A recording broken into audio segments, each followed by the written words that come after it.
as an aside, that earlier today, I attended the annual Korea Times Translation Award ceremony and stood in for one of my students who was the recipient of the grand prize in fiction. So welcome to you all, and also to those who are attending online. So the title of the presentation, Every Translation Matters, derives from a conference I attended in New York City at Columbia University in 2002. And the name of this conference was Translation Matters, which of course has a double meaning. Matters involved in literary translation, and with an emphasis that translation does matter. And so what I have done is selected 6 novels that I believe matter a great deal. I'm going to talk about each of them in turn and explain why I believe they matter. So why does translation matter at this point in time? Well, translation, literary translation, in the last 10 or 15 years has become very much commercialized. So the emphasis, and this is an individual who works for Penguin USA, to whom Cho Chångnae and I have submitted proposals for the last 10 or 15 years, and none of them have been accepted. And the representative was kind enough to explain to us that he needs something that's got buzz to in order to publish it. Well, the thing is, the buzz wears off pretty quickly, and as evidence of this, any of you remember Kim Young-ha's "I Have the Right to Destroy Myself," one of the first translations to be published by a commercial press in New York, I believe. And I remember that I think it was just the following year, I was in San Francisco, and I noticed 10 or 20 copies of this outside a bookstore. It was being remaindered. That's what a commercial publisher does for books that are not selling briskly enough for their expectations. The other issue is the Hangulmun학 Banyakwan, Literature Translation Institute, Korea. Most of you are probably aware this is a quasi-governmental institute that for 15, probably close to 20 years, has been engaged in what we may call a push factor to get more visibility for Korean literature. In fact, their slogan used to be sharing Korean literature with the world. And so the usual rhetoric involved in their publicity is here is a must-read work of literature for foreign readers. But again, and so recently, the Banyakwan, and perhaps to some extent the larger Korean literature power structure, is trying to create a K-literature brand. Now, those of you who are familiar with popular culture, which is probably most of you, are probably aware that the shelf life, say the K-pop idol groups, other aspects of popular culture, tends to be kind of short. But I'm continuing to think that some permanency is in order for certain translations, and that's one of the reasons they matter. So what I'm going to do is talk about 6 novel translations, and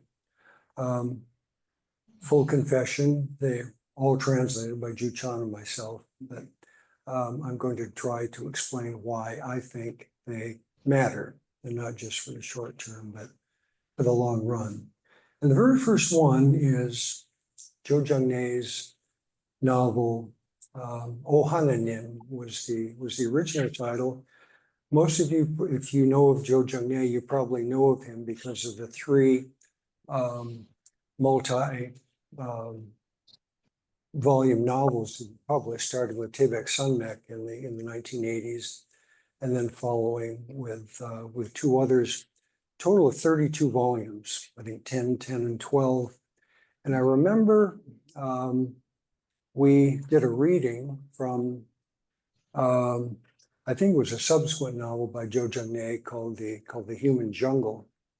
And there was in the audience a man named Blaine Harden, whom some of you might know as the writer of 3 books, starting with Escape from Camp 14, about the first person born in a labor camp in North Korea who managed to get out, followed by, I think, the Dear Leader and the Fighter Pilot, about a man now living in the US who in 1953, he was an Air Force pilot, and he stole a MiG plane in North Korea and landed it in Gimpo Airfield in July 1953.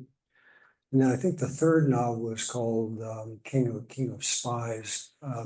This King of Spies in question being an American. But when Blaine Harden heard that a Korean author had sold, this was several years ago, 16 million copies in a nation of 50 million people, he was aghast that Cho Chångnae was virtually unknown in the West. So this is probably the shortest single volume work of fiction that Cho Chångnae has published. And the title, O hanŭnim, this would be the Old Testament, not the New Testament hanŭnim, but the Old Testament hanŭnim. And apparently there was a reaction to his publication of this novel, especially under this title. And that reaction was strong enough that he felt compelled to reissue the book with a nondescript title. I think it was Sarame Tao, something like that, just to get the critics off of his back. But this novel was occasioned by an SBS program, which in turn was inspired by an oral history of D-Day, June 6, 1944, written by Stephen Ambrose, an American historian.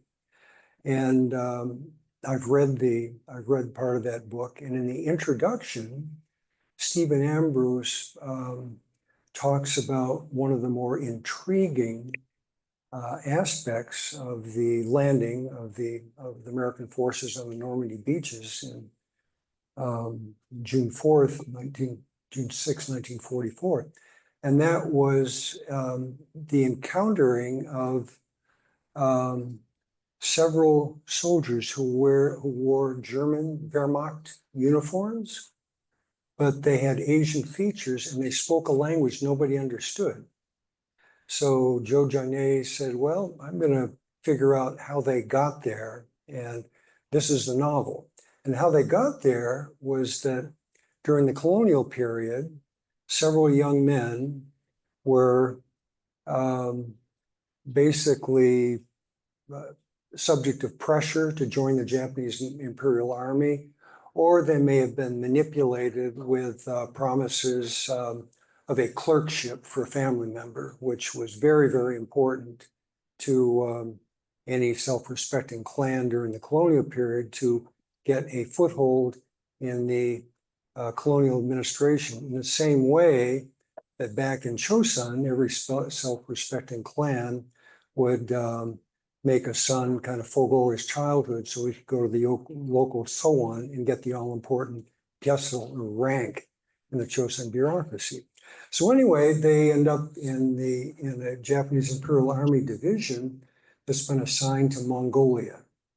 And there they are in combat with Mongolian forces, and several of them are captured. But instead of doing what they're ordered to by their Japanese officers, that is to commit suicide, ideally after dispatching a captor, the young Korean men don't do this. So they are captured by the Mongolians, transferred to the Soviets, and they're given an option by the Soviet Red Army. You can either join with us, the Soviet Red Army, or we'll send you back to Japan, not Korea, but Japan. And of course, going back to Japan would mean certain execution.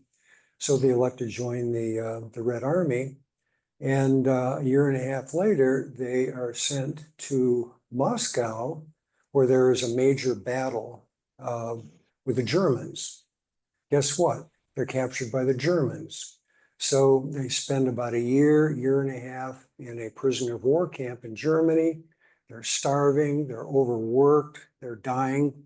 And then the Germans finally figure out that there's going to be a big invasion, June 1944. And again, they're given the option of joining the German army or just continuing to rot away and die in the prisoner of war camps. So they join the army, but not in a combatant posture. They're helping to deliver weapons to the front lines.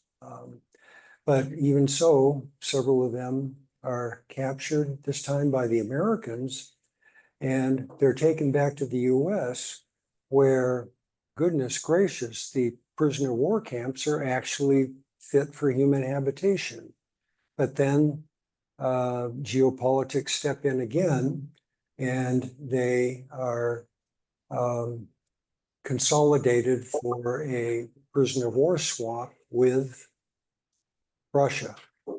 So they're put on a boat across the Atlantic to St. Petersburg. St. Petersburg, they're loaded onto a convoy. Convoy is supposed to be heading somewhere, but stops a long way for a rest stop, so the guys can tap a kidney. And guess what? Up in the hills, there are Soviet soldiers with machine guns, and they're all slaughtered. And that's how the story ends. So why does this particular translation matter? It matters because we're seeing a relatively unknown part of the Korean diaspora. Now, those of you, whatever your specialty may be, are probably aware that Korea has one of the most large-scale diasporas, I think, in the world. The Korean community in Los Angeles, the greater Los Angeles area, for example, is massive. We're starting to see, of course, there's been a Korean American presence in the U.S. since 1902. We're beginning to see a more substantial Korean Canadian presence. So yes, diaspora, we know about that, but it's more to it than that. I stress in my essay that as an American, as a Peace Corps volunteer, originally someone who's now in academia, someone who's always been translating, I've become more and more aware of the impact that my country has had on modern Korean history. And I think it's important for Americans, and indeed for all countries that have had some kind of contact with modern Korea, to understand some of the aspects, some of the results of that contact. So, volume number 2 is by Kim Sagwa. I was in contact with Kim Sagwa. She was delighted to know about this talk. She would have attended, except she happens to be in Singapore with her husband. So this is her first novel. It's called Mina, and she wrote it at the tender age of 23. And the background for her writing this novel was, among other things, a notorious mass murder that took place at Virginia Polytechnic Institute, perpetrated by a Korean American. So this got her thinking, why a university student? And this in turn got her thinking, and she probably was already thinking about this, about the aspects of contemporary Korean society that have come to be known as Hell Chosun. So this novel is about how expectations of high school students do well, succeed, look good, are crucial, and it examines some of the unfortunate consequences of that, such as suicide. I've known for some time that Korea has the highest suicide rate among the OECD countries. What I wasn't aware of until recently is the suicide rate is particularly high among high school students. And there's even a preferred method, which is to throw yourself off the roof of a building, which is what happens to. So this novel is about a love-hate relationship between two female students. And it gets off to a good start, but then Mina, the protagonist, is very much affected by the suicide of a classmate. But her counterpart, Sooyoung, or Crystal in our translation, is very, very rigid, very much self-directed, survival above all else. And she sees this evidence of empathy in Mina as kind of a threat to um, her own prospects of success. And time permitting, I will share a short reading from you. So why is Mina important? It's important because we are dealing, and I'm dealing in my capacity as an instructor at a university, with young people at one of the most vulnerable times in their life. And case in point, during the pandemic, a survey was taken of Canadian university students. 70%, 70% reported an unusual level of anxiety. And we're still seeing the after effects of that in terms of absenteeism. This isn't just in Canada, it's also in the Seattle public schools. I live in Seattle. Absenteeism has become a real problem. In some schools, as high as 20%. In my courses at UBC last year, I had more absenteeism than ever before. So can anything be done to basically to keep these gifted students alive until they can do something in the world and get some acknowledgement? So I think this novel suggests that we take a very close look at the phenomenon of chuse, basically getting ahead in the world. Is it worth it? Is it worth, destroying your life in order to get ahead in the world? Well, for Crystal, it is, and I have to tell you, this cover image of the cat is very evocative, and this book has a very disturbing ending. But my good wife and I, in translating it, found that psychologically it is amazingly realistic in Kim Sagwa's understanding of pathology, psychosis, and so forth. Very, very realistic. So next we have The Catcher in the Loft, which is our translation of a novel by Cho Chångnae. Cho Chångnae made her debut in 2000, and I think she began writing. I first met her, I think, in 2009. She began writing this novel very shortly afterwards. It was, I think, first serialized online Ju Chan and I were so engaged by it, we began translating it before it was published in book form. And I remember that we had some discussions about how she was going to title the book. And eventually we settled on, well, maybe I should tell you a little bit about the novel itself. So Chun and Young she's kind of engaged by what she sees as polarities, diametric opposites in the world.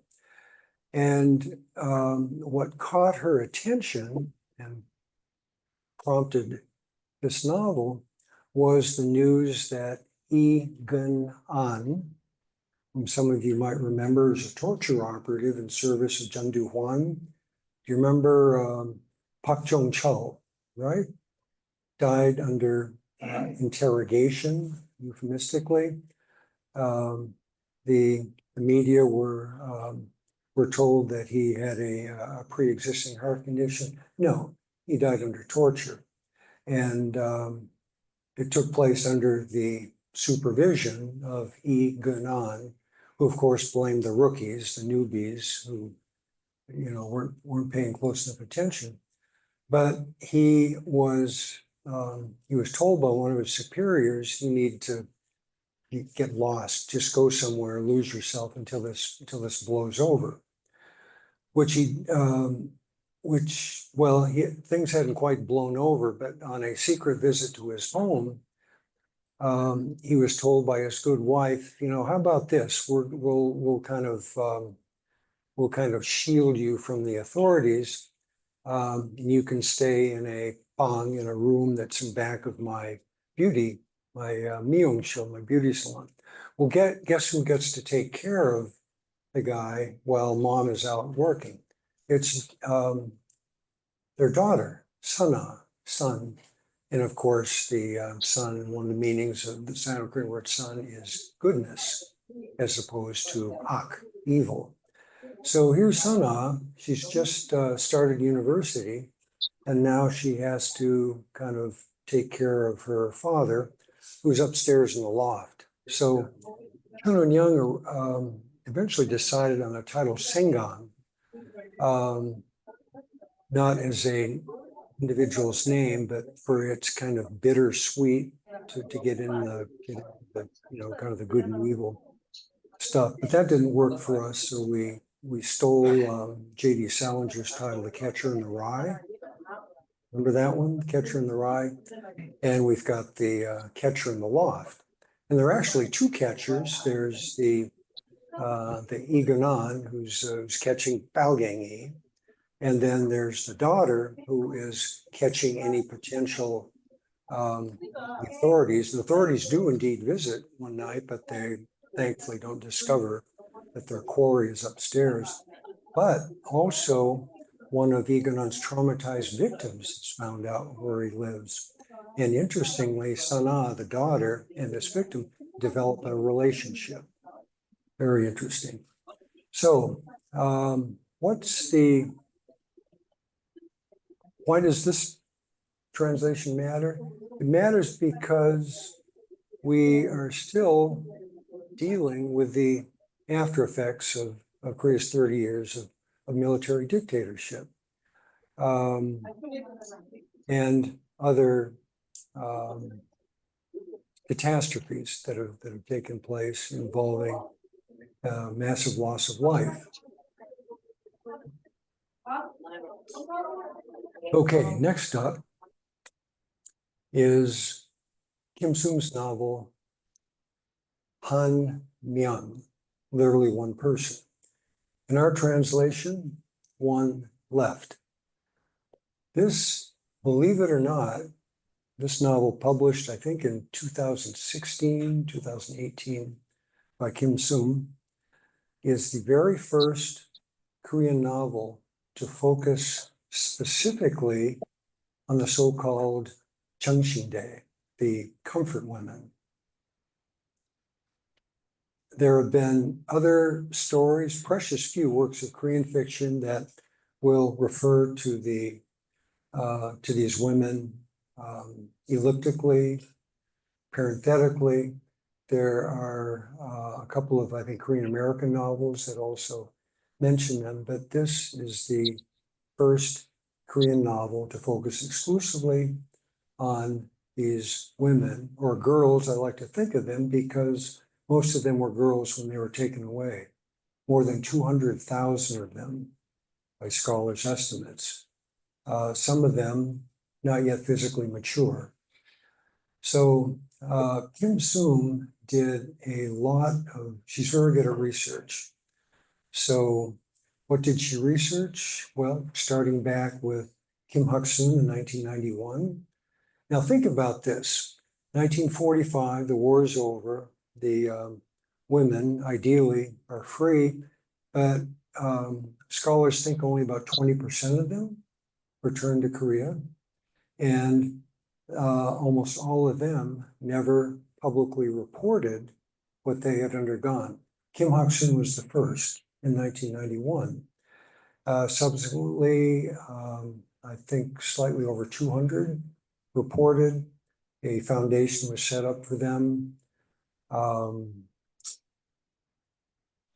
And they began testifying in public. There are accounts of them in the newspapers, on television. One of the comfort women, one of the hanŭnim, as they're affectionately called, spoke to the US Congress. But there almost none of them left.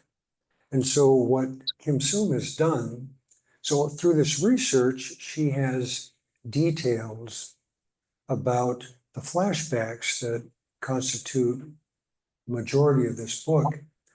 And she quotes, there are about 300 endnotes. This is very unusual for literary translation. And this is a work of fiction. We had a terrible time finding a publisher because the academic publisher said, well, this is kind of a historical novel. You should find a commercial publisher. And the commercial publisher said, oh, this is too academic. But no, it's not. And what Kim Soom does is she selects a protagonist who is a former comfort woman, but she's never gone public. And she lives a shadow existence in a redeveloping neighborhood in Seoul. And she's fixated on the how many who are still alive. Every evening she has kind of a countdown. And then there's only one left. So that's one of the reasons for this title, but there's always, we're very clever with titles. There's another reason.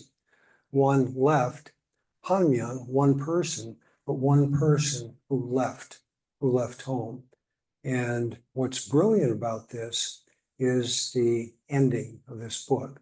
And another thing we think that translations that matter incorporate compelling content with an appropriate narrative strategy, narrative style. So what Kim Soom does at the end of the novel is she has the protagonist who's been, on her own the whole time. She decides that she is going to visit the last one at a university hospital and tell her that even after you are gone, there will be one left, me. On the way there, she's taking public transportation, she's on a bus, she has an epiphany, a flashback, an epiphany, something that happened more than 70 years earlier. The girls usually were at a comfort station in Manchuria, but every once in a while they were taken to the nearest town. And in order to go to this town, they had to cross a small river in a boat. And on the way back to the comfort station, the boat encounters some rough water, and the protagonist is tossed overboard. And what she remembers very vividly. She's kind of struggling to keep her head out of water. But what really strikes her are voices. And these are the voices of the other girls who were with her. And what they're saying is, Punja, Punja. What's that? It's her name. It's her given name. It's a name she hasn't heard for 70 years after she came back to Korea. So what Kim Soom is suggesting by this ending is that this woman, this one person, this hanŭnim, has reclaimed a semblance of agency, 정체. And by extension, each one of the more than 200,000 girls who left are being reclaimed from the dark corners of historical memory and regaining, again, a semblance of 정체, so that we, readers, translators, whoever we are, acknowledge that each of these girls had a family. Each of these girls had an ancestral village. Each of these girls was part of a network of some sort, but after the war, with collective guilt, perhaps, difficult for people to think about them. But Kim Soom is doing a valuable service, and it's just not these 200,000 plus girls, but all the other victims of the disasters that have taken place on the Korean Peninsula since the end of the Chosun Kingdom. Perhaps finally we will develop the kind of empathy that we need in an increasingly fractured world to kind of better help us understand, even though the circumstances are difficult, but perhaps we can get some context into what's going on. And let me share with you a personal experience that I think is again representative of this kind of reclamation of individuality. In 2016, I enjoyed a residency at the Seouldae Yujeongak Kukche Hangukak Center, the Yujeongak International Center for Korean Studies. And that time, Cho Chångnae and I met a poet named Kim Soo-bok, who is from Hamyang, and not too far from where my first home in Korea in 1978 in Cheolbokdo, Jangsu-gun. And he took us down to Hamyang for a couple of days. And along the way, once we got there, he took us to a new cemetery. And the cemetery was created mostly for the victims of one of the massacres that took place in the Haebang Kongan, the 5 years between liberation in 1945 and the outbreak of the Korean War in 1950. And there was something, well, one thing we immediately noticed was that each of the headstones had a name on it and dates of birth and death. And we noticed two things. One, that the majority of the clan name was the same, Kang. So one clan was heavily represented. And from the names, we could tell that the majority of them were women. So again, if any of you are familiar with the Vietnam War Memorial in Washington, D.C., that was created by myŏng, you'll know that there is something about the tactile sensation of with people who have lost their lives in unfortunate circumstances. There's something about that contact that just is deeply affecting. And I think that Kim Soom is to be congratulated for helping us develop at least enough empathy that we can say, 그렇구나, so that's what happened. Okay, next we have Togani by Gong Ji-young. which was the title of her novel. And I'm sure all of you are familiar with this particular novel, which, again, something we started translating before, well, it was still in PDF form online. This is based on a historical incident that took place in Jeollado, Gwangju, about the ironically named Home of Benevolence. So it's a residential institution for special needs children, most who have hearing and speech problems.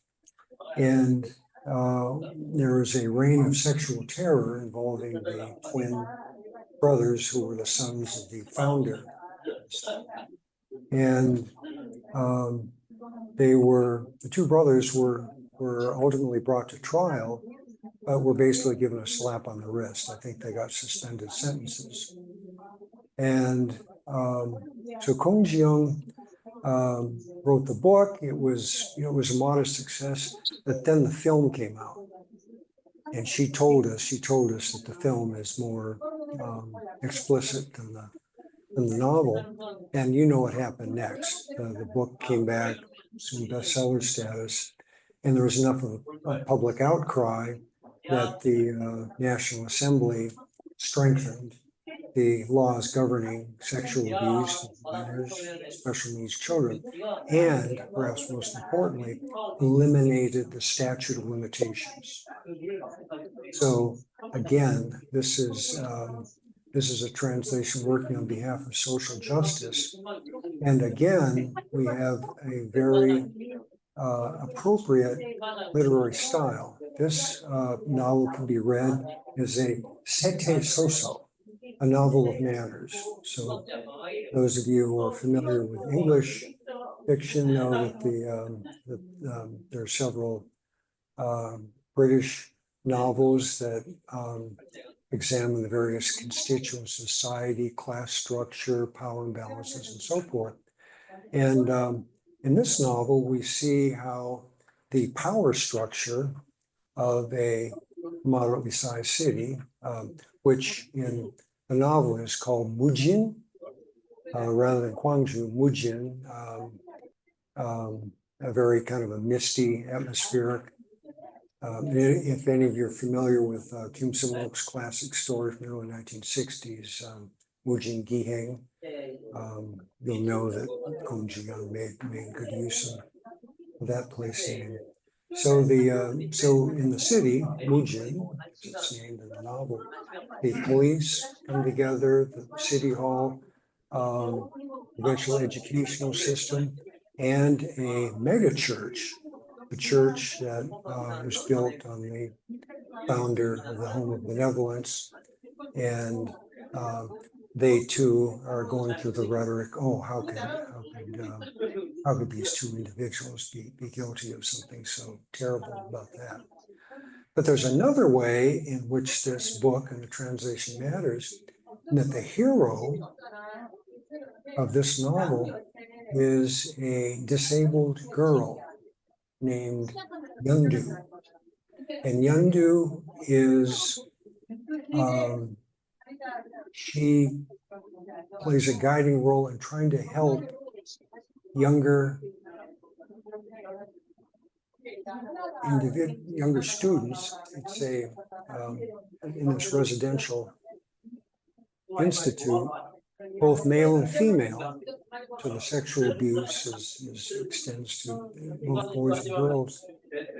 And she is called upon to testify at the trial. So at the trial, another part of the power structure in Mujin is a defense attorney who has made a success of himself and soul and has finally come back to Mujin. So under cross-examination, Yeondu is asked how she testified that she witnessed one of the brothers raping Yudi, the young special needs girl that Yeondu has kind of taken under her wing. And the defense attorney says, well, you know, they're identical twins. So how did you know? And Yendu asks the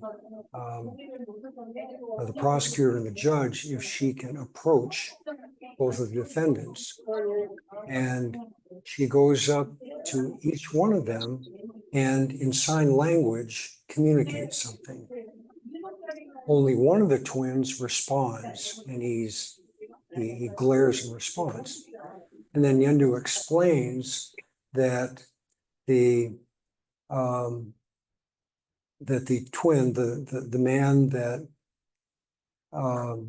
she identified as the assailant in the rape of Yudi, he knew a little bit of sign language, whereas the other one didn't. So this basically concludes the case. But of course, the defendants, true to the real case, did not serve jail time. There was a third defendant who was a dormitory counselor. He could not afford the high-profile defense attorney, so he spent some time in jail. So kind of another reference to unequal division of power among the traditional class structure. So why is it important? Again, social justice, but also recognition, belated recognition of Bulguja, disabled people. And again, let me share an anecdote with you. In 2019, Cho Chångnae had a residency at the Toji Munwawan in Gangwon-do, Wonju, where Pak Kyung-ni lived, did some of her own farming. She also had a place, of course, in Wonju. It's now kind of a museum. And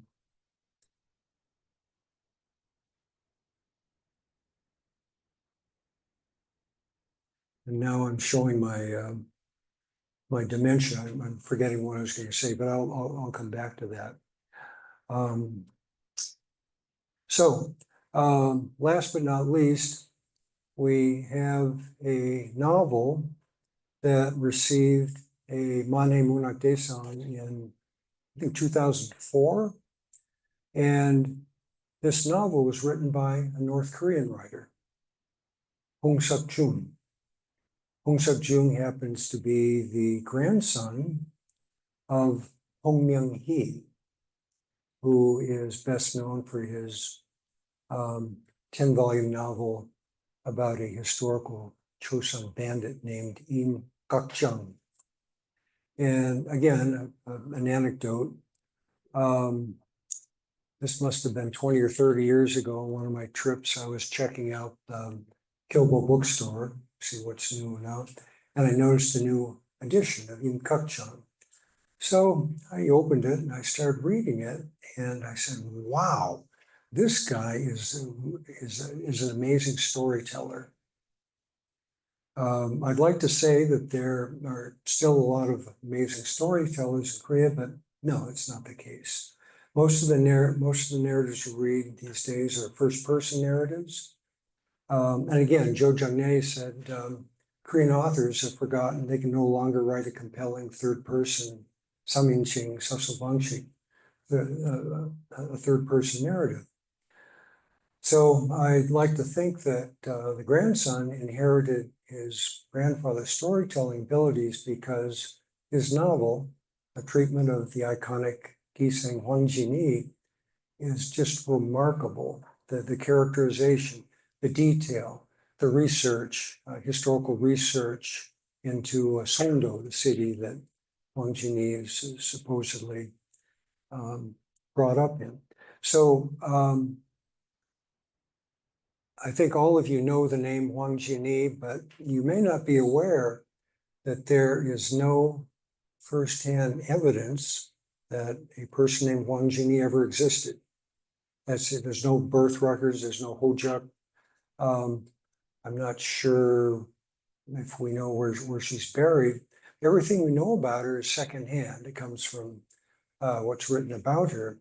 So she survives my memory as the creator of some of the some of the best shijo I've ever read, and I always love reading.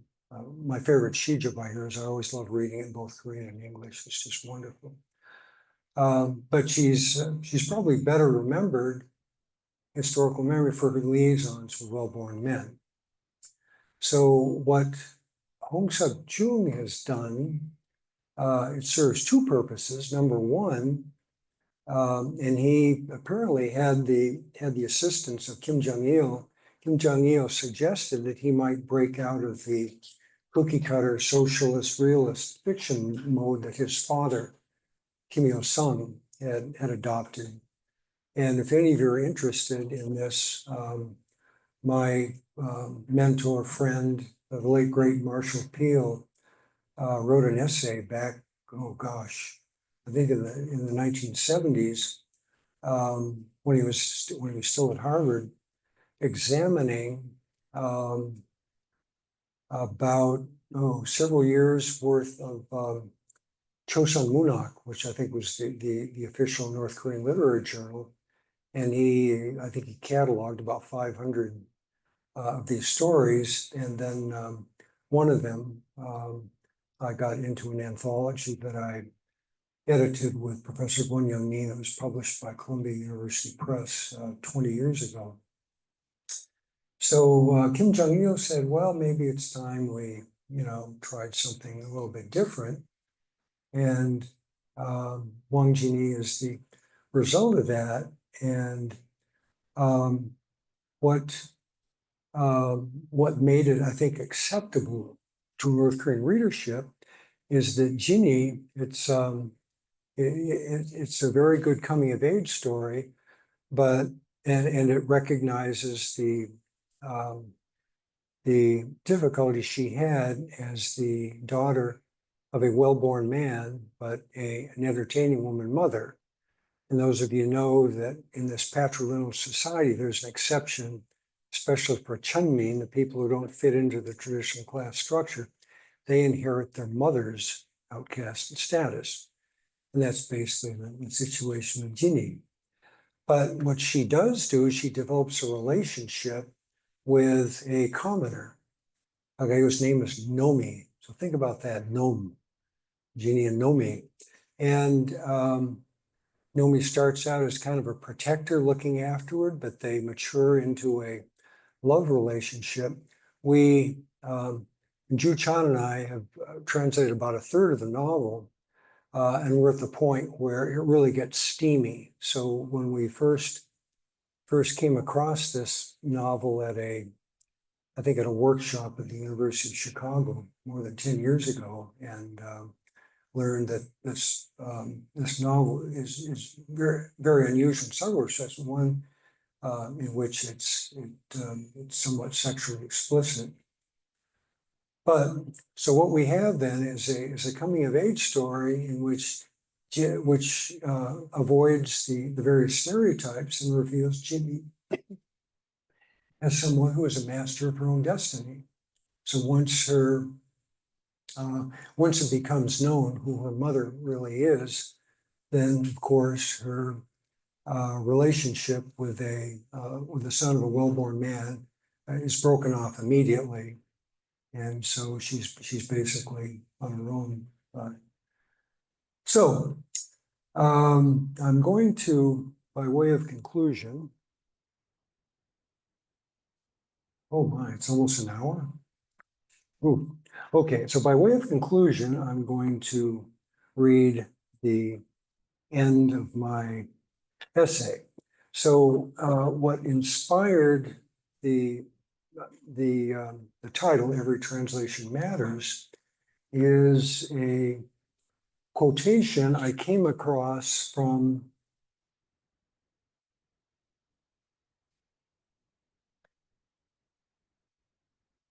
need to make sure I can never remember how to correctly pronounce her name. Malala Yousafzai, the Afghani woman who survived an assassination attempt by the Taliban because she advocated on behalf of women's rights, and she later won a Nobel Prize. So the comment I saw is that one book can change the world. So if one book can change the world, why not one translation? So if one book can change the world, might not a translation of that book effect a similarly powerful outcome? Might not How in Heaven's Name validate the lives of those who have left their native Korea forever? A population movement that has produced a formidable body of diaspora literature. In fact, I've created an upper level seminar course in literature Korean diaspora. And in recent years, there has been a flourishing, especially of Korean American young adult novels. There's even a mystery series that takes place in Chosun, four novels, and increasingly by Korean Canadian writers. So might not Mina ultimately help change the South Korean educational system from a chusei, get ahead in the world factory, to an environment where students at the most vulnerable stage of their lives are allowed to grow and develop themselves as individuals. Perhaps The Catcher in the Loft can help alert us to potential abuses of power and the temptation to resort to violence in an increasingly unstable world, as well as reminding us of the ongoing trauma that is central to post-traumatic stress syndrome. And I now remember an anecdote that I forgot before. One of the reasons Chun and Young was wrote this novel is that are any of you aware that when Iganon came out of prison after serving a sentence, do you know what happened to him? What he did? He became a moksa. He became a minister. So Chun is saying, how could a torture operative become a minister? And this rhetorical question of hers was borne out in 2013 when the Japanese experienced the typhoon, the Fukushima disaster. Guess what Iganon said? Minister Iganon Moksa said. He said, well, the Japanese got what they deserved. Doesn't sound very Christian to me.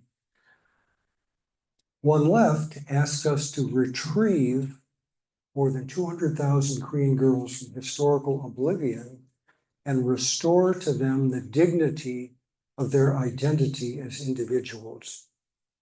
It also reminds us of a tradition no less strong in Korea than in other societies worldwide, patriarchal societies, of the male co-optation of the female body.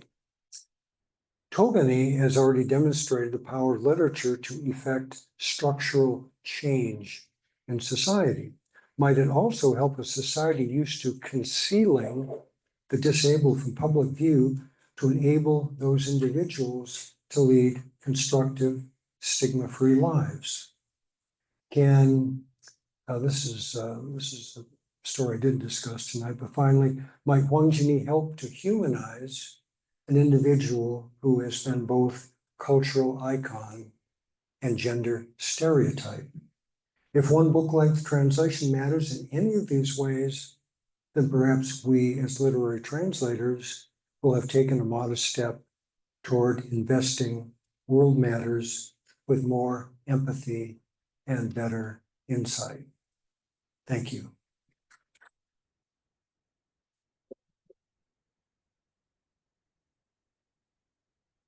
I'm always happy to engage with an audience. Feel free to, yes. Microphone. I have a good voice. Yeah, you go ahead. You, Professor Fulton, I highly admire and respect your prolific, works about. Not just me, my good wife. Yes, thank you. Most especially also, I highly appreciate your recent publication of Oxford. Penguin UK. Penguin. Yeah. Short stories, right? Mm-hmm. would like to ask two questions. And of course, the win, Hangan's win definitely is a remarkable milestone. Okay?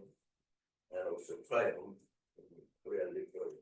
Although there are a lot of debate and controversy over a certain number of books about the Pangeo uprising or change or something like that.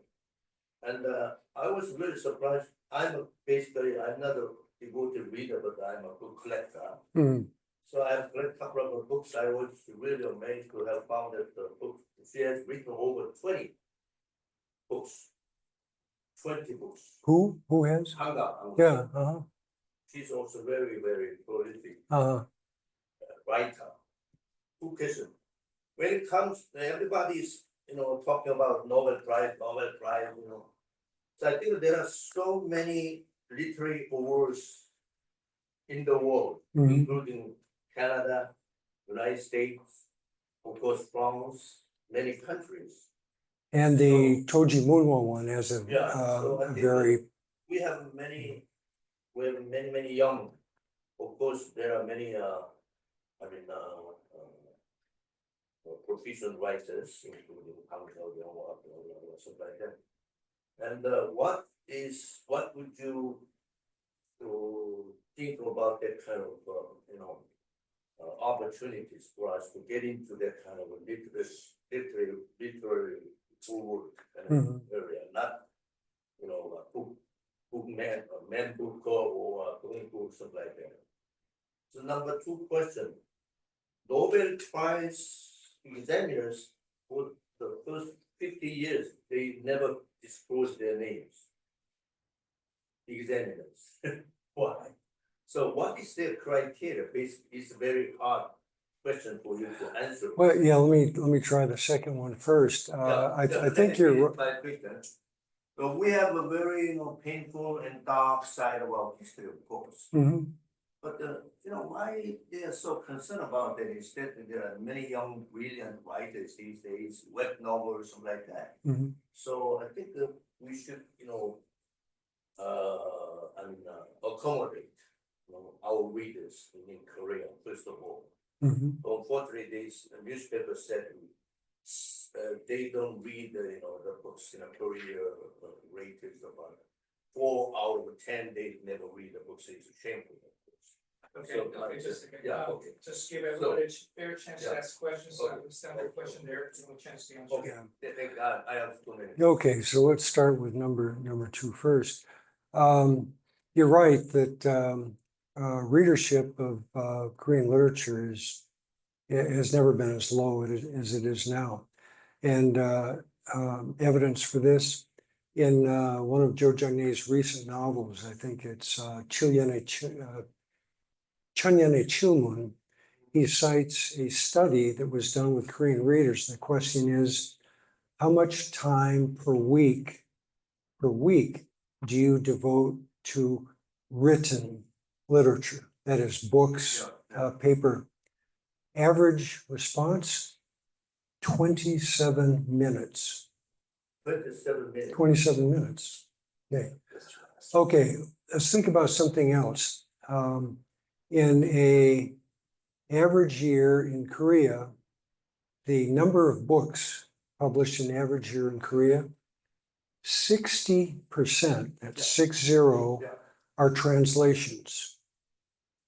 That means that only 40% of all the books published in Korea are written in Korean, and you can guess that the number of works of Korean literature are a small percentage of those. So again, evidence for this, I like to check in at the bookstores in Incheon Airport. I think the last time, this must have been a couple of years ago, I went and I asked the proprietor, Såkchung 어디 있습니까? And he went over and the social stacks contain both translations and what I was specifically asking is 국내 소설. And he said, "Oh, here's one here, and there's one there," and so not very many. So that's a problem. As far as prizes, this is an excellent example. I think it's kind of pitiful how desperate the Korean literature power structure, the Moondan, is to get attention. It kind of reminds me of North Korea. They're desperate to gain attention, so they do something provocative. But in Korea, a foreign literary work, oh wow, finally the beauty of our literature is confirmed. But what about the other 99% of the writers who, as you mentioned, are capable writers doing good work? They may not have found their way into translation. Don't they deserve some acknowledgement as well? About the Nobel Prize in particular, you're right, it is kind of a mystery as to how they go about selecting. Any of you remember who the American who won the Nobel Prize about 10 years ago? Bob Dylan, not a writer, but yeah. Do any of you remember, I think this was 15 or 20 years ago, an unknown Chinese author won? And this was widely understood as the Nobel Committee trying to do this to the PRC. So I think we have to understand, and this is a commonplace, that for such a public high-profile prize, there are political aspects to it. Apart from this current Nobel Prize, my wife has instructed me to say nothing about it because I'm susceptible to rants. But yes, I think it's obvious to most of us that that prize should have gone to Hwang Chini or Cho Chångnae or Oh Jung-hee. Yeah, obvious. So, end of story. Every year, because Graham Greene again got one the Nobel Prize year after year. Year after year. Graham Greene won a Nobel Prize. Graham Greene. Graham Greene. Graham Greene. Yeah, Graham Greene. Yeah. Oh, yeah.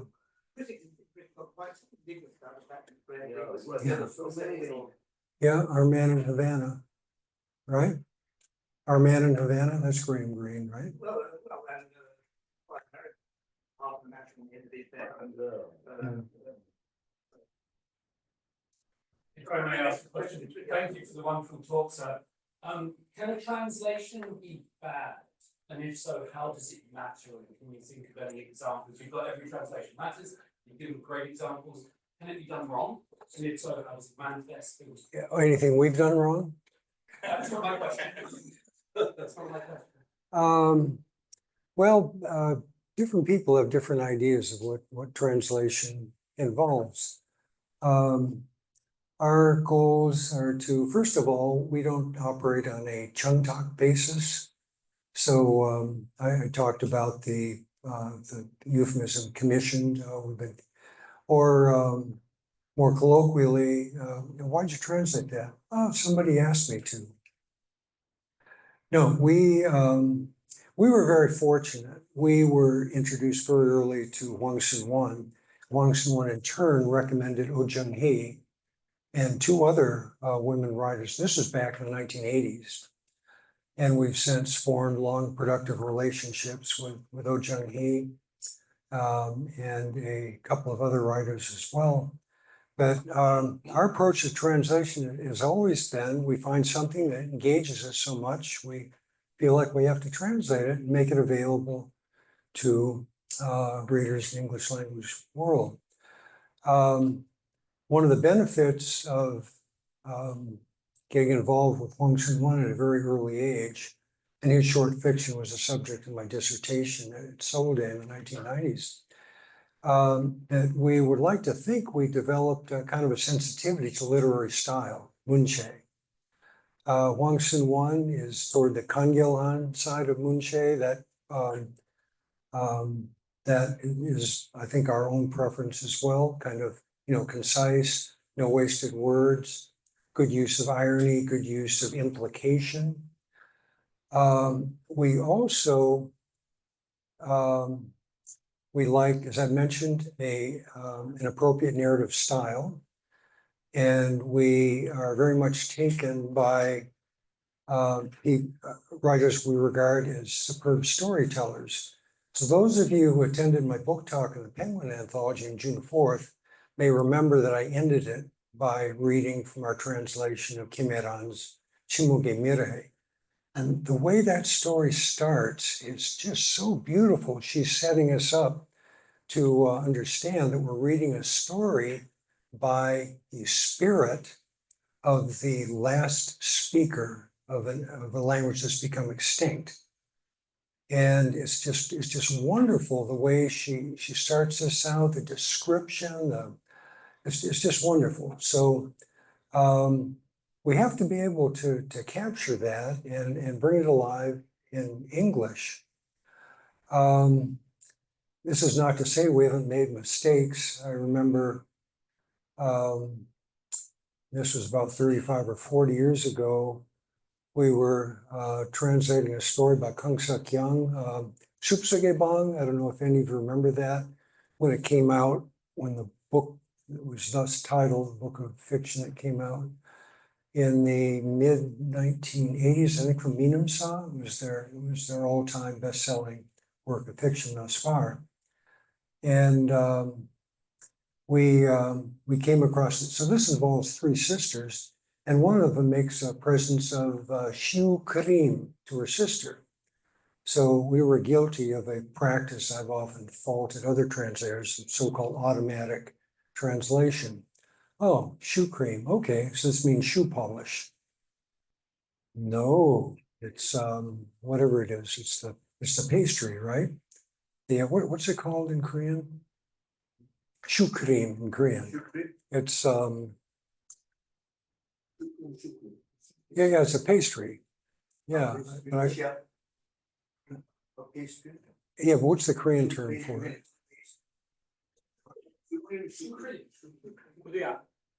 No.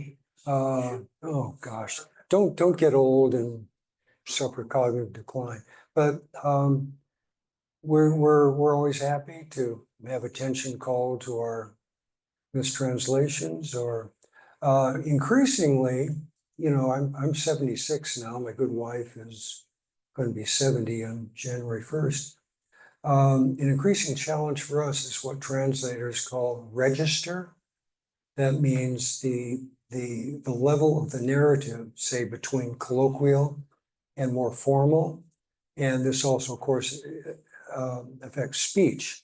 So when we were translating Mina, which involves high school girls and boys, we had to farm out the translation to friends of ours who would, you know, get their children both Korean reading and English reading to give us some advice. So that's become an increasing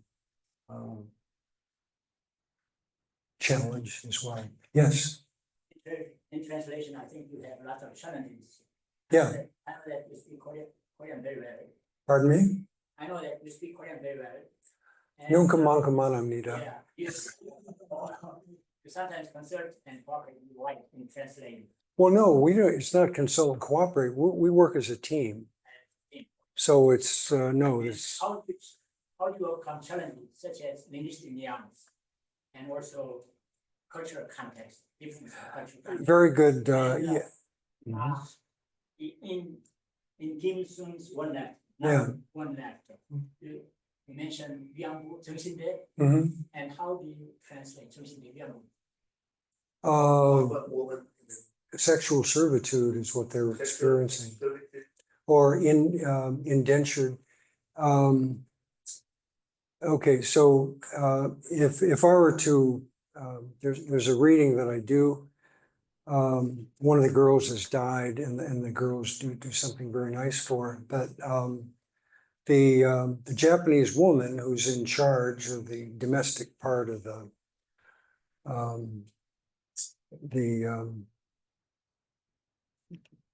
the comfort station, euphemistically.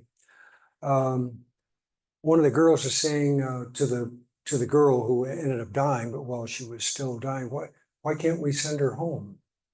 And the Haha, which is the name of the Japanese one, says, well, she's got to pay off her debt. You know, I'm not going to send her home. I mean, look at all we've spent for clothing, medical supplies. So this is a classic example of indentured servitude, and it's primarily directed at females. So sex trafficking, and this is worldwide.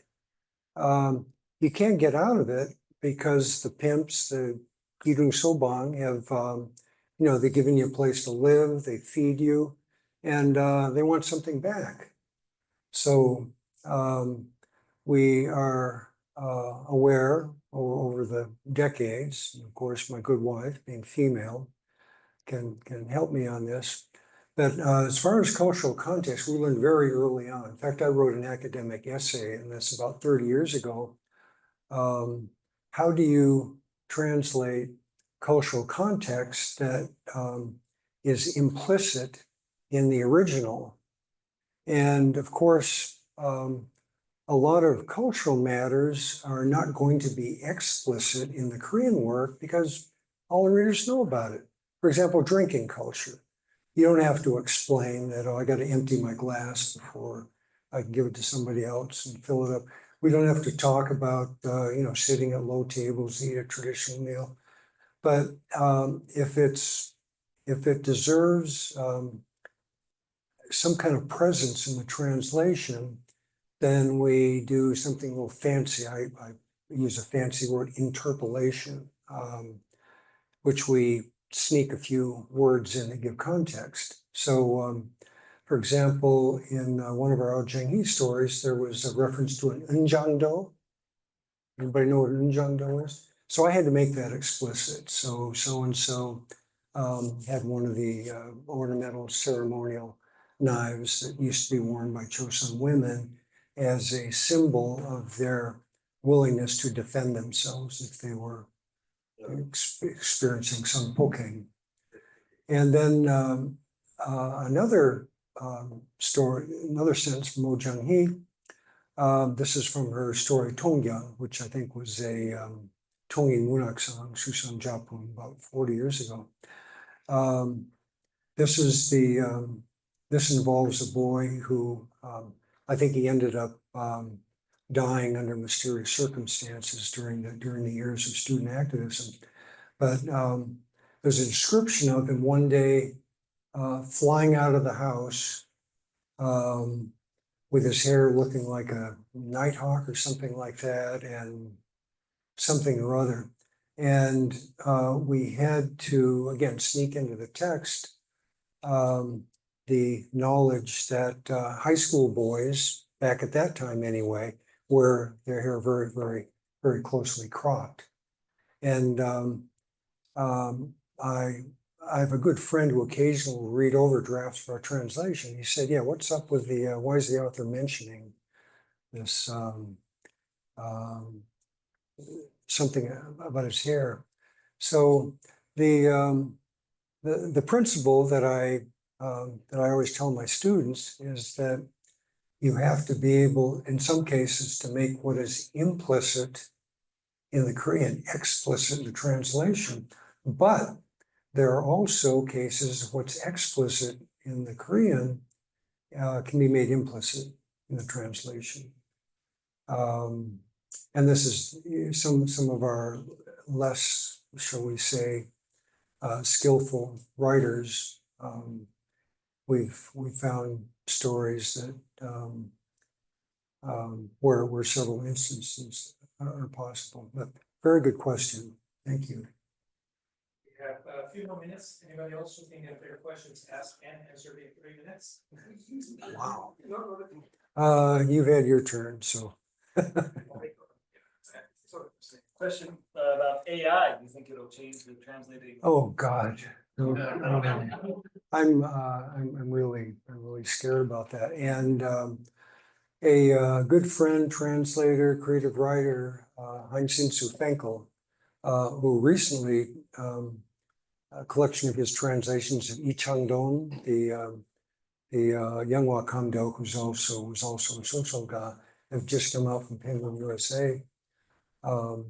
He has hinted to me, in case of at least one well-known translator. He suspects there may be some AI going on there. But yes, it really scares me.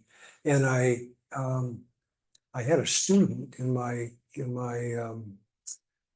Korean language course where students learn to read literary Korean short fiction translated. And her translation project, I think there may have been some of that going on, even though I made it explicit in class that I wouldn't allow something like that. AI. The question is whether it'll ever replace the human or be sufficient enough. I think I'm gonna be dead and gone before, I hope. Before that. Never mind who is a researcher in AI says we will never be replaced by AI, we will be replaced by people who use AI. So, thank you, Bruce. Thank you.